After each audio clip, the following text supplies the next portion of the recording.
Continuamos acá en Noticias a las 7 a.m. Vamos a hablar del tema que ha ocupado a Latinoamérica en su conjunto durante las últimas 48 horas. La destitución de Fernando Lugo de la presidencia del Paraguay y la repercusión que esto ha tenido a nivel regional, sobre todo en el tema diplomático. Ya hay posiciones claras y definidas de todos los países de Latinoamérica. Guatemala se ha quedado en una posición, por decirlo así, ambigua. No condena, no reconoce, pero tampoco pues ha hablado contundentemente el presidente Otto Pérez Molina respecto a ese hecho.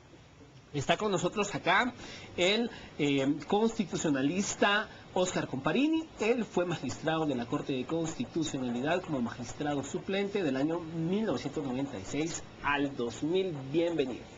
¿Qué tal está? Buenos días, bienvenido. Buenos días. Hemos escuchado desde la noche del viernes a la fecha, pues conforme se fueron dando los acontecimientos y la destitución por parte de Fernando Lugo, pues todos los países de Latinoamérica han retirado a sus embajadores. Unos han dicho que fue un golpe de Estado, otros han dicho que ha sido un proceso amañado, y la convergencia es que ahí hubo algo anómalo. Guatemala pues se ha quedado como sí o no, o sea, no se entiende cuál es la postura guatemalteca. ¿Se puede hablar o no de un golpe de Estado?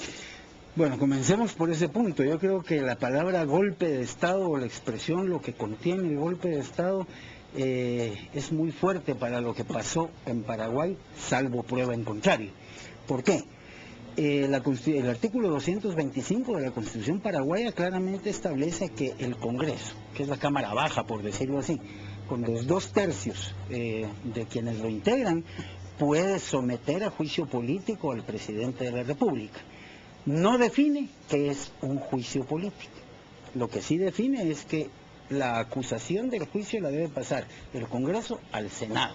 Y es el Senado quien toma la decisión final, supuestamente teniendo a la vista la sindicación con las pruebas del caso. Desconocemos qué pruebas haya presentado el Congreso al Senado. Lo que sí es evidente es que en 5 horas no se puede llevar a cabo un juicio político como el que se llevó a cabo en Paraguay. Y entendemos que cuando la Constitución dice juicio, implica juicio en el sentido jurídico. Claro. Es decir, no solo es emitir una decisión o una opinión, sino seguir un procedimiento que garantice los derechos del debido proceso a la persona que está siendo sindicada. En este caso, el expresidente o presidente todavía, no sabemos, de Paraguay, Lugo, no fue citado, no fue oído y no fue vencido, sino que simplemente fue condenado. Si nos quedamos ahí, hay golpe de Estado, definitivamente. Definitivamente. Esta Constitución de Paraguay contempla, como usted decía, únicamente quienes podrían ser sujetos al juicio político por parte de los senadores, y luego en las atribuciones de los diputados que pertenecen al Congreso de la República de Paraguay, señala que deben de ser los encargados de recabar las pruebas y luego presentarlas al Senado. Estas pruebas las desconocemos, y como usted bien decía, me llamó mucho la atención, al decir juicio estamos hablando de un tema jurídico. ¿Dónde están los considerandos? ¿En base a qué se ha emitido esta resolución para poder destituir al presidente de Paraguay?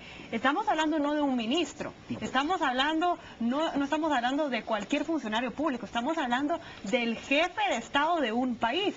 ¿Es esto correcto ante la comunidad internacional? ¿Será esto una violación, primero, al principio de representatividad? Porque sin importar los niveles de popularidad que en estos momentos tendría Lugo, él habría sido elegido por la mayoría de los paraguayos para encabezar el organismo ejecutivo de Paraguay. Y por otro lado, también estamos vulnerando todo el debido proceso porque, como ya habíamos señalado, él no tuvo tiempo para poder presentar sus pruebas de descargo.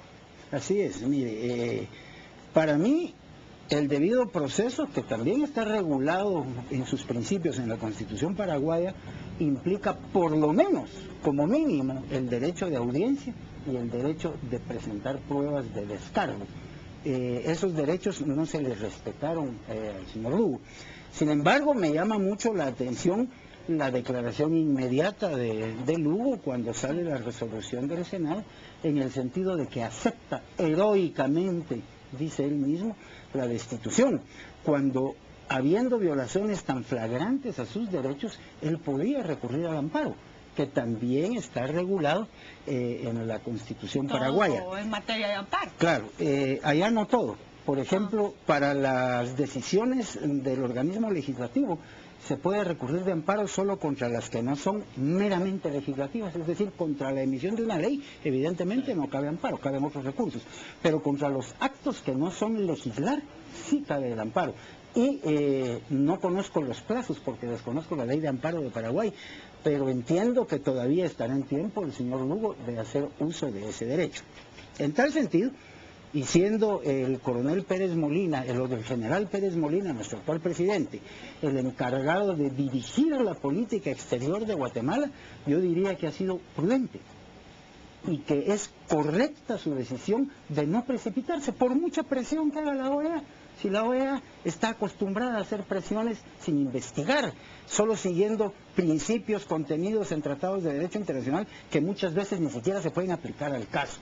Yo creo que contrario a lo que está haciendo el presidente Pérez Molina, son los demás países de Latinoamérica los que se han precipitado. Por dos razones. Ahora, ¿y el comunicado? Solo permítame terminar. La primera